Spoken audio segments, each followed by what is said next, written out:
V dnešnom videu sa pozrieme na to, ako efektívne doplňať horčík. Srdečne vítam všetkých, tu je Zoart. U väčšiny ľudí sa z magnézia, ktorý je prijatý vo forme výživových doplnkov, strebe len určitá časť, v priemere asi. Približne polovica, pričom väčšina z toho v tenkom čreve.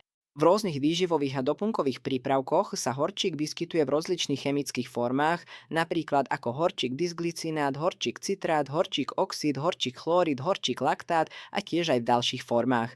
Tieto zlúčenia vždy obsahujú určité percento samotného horčíka plus nejakú inú pridanú zložku.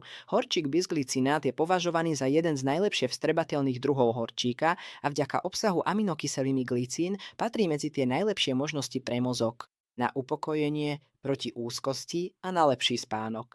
Horčík bisglycinát sa odporúča aj na doplnenie horčíka pre srdce, napríklad pri poruchách srdcového rytmu a je to jeden z najlepších druhov aj pre diabetikov a proti PMS. Tento typ horčíka sa odporúča užívať denne vo viacerých dávkach, napríklad v dvoch, spolu s jedlom. Jeho vstrebávanie zlepšujú aj vitamíny skupiny B, preto je vhodné ho užívať s potravinovými doplnkami s vysokým obsahom vitamínov B, napríklad s pivovarskými kvasnicami. Citrát horečnatý, ktorý má rovnako dobrú vstrebateľnosť, sa odporúča užívať 1 hodinu pred jedlom alebo 2 hodiny po jedle. Citrát horečnatý priťahuje vodu do čriev, preto je jeho použitie obzvlášť výhodné pri zápche a čo je pri tomto type horčíka dôležité, treba k nemu piť aj dostatok vody. Citrát horečnatý je dobrý na depresiu, úzkosť, ako aj na zásobovanie srdca, svalov, nervov a kostí horčíkom.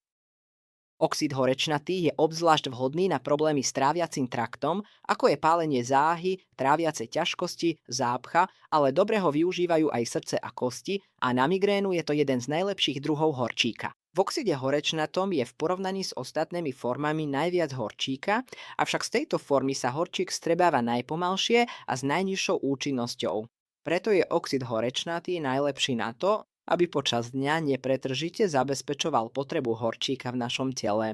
Teda pôsobí pomaly, ale účinok trvá dlhšie. Chlorid horečnatý a síran horečnatý, teda horká soľ, sú obzvlášť vhodné na svaly, kĺby, upokojenie, svalovicu a pokožku. Nachádzajú sa najmä v prípravkoch na vonkajšie použitie, ale pri vnútornom užívaní ich môžeme využiť aj na pálenie záhy a zápchu. Magnézium laktát je jedným z najšetrnejších a veľmi šetrných druhov horčíka pre tráviaci systém, takže ak máme napríklad slabé trávenie alebo problémy so žalúdkom či črevami, je ideálne doplňať práve tento typ horčíka. Magnézium orotát dokáže predovšetkým podporiť činnosť srdca. Ak doplňame horčík, najlepšie je užívať prípravok, ktorý obsahuje viacero druhov horčíka, pretože takto môže pôsobiť v našom tele oveľa komplexnejšie a účinnejšie. Európske úrady odporúčajú dennú dávku horčíka pre dospelých vo výške 375 mg, ktorú však väčšina ľudí môže pokojne prekročiť kvôli už spomínanej slabej vstrebateľnosti, ako aj preto, že väčšina z nás je vystavená zvýšenej fyzickej a psychickej záťaži.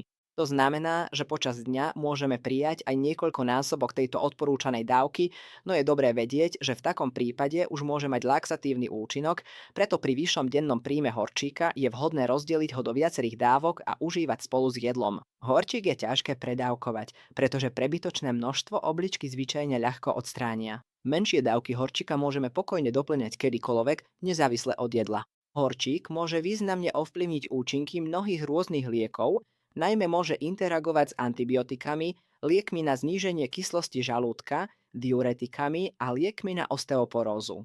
Preto, ak užívame takéto lieky, odporúča sa užiť horčík približne 1 až 2 hodiny pred alebo 3 až 4 hodiny po užití týchto liekov. Horčík sa dá do nášho tela dostať aj cez pokožku pomocou krémov s obsahom horčíka, ktoré je ideálne používať po tréningu, behu, fyzickej aktivite alebo pred spaním.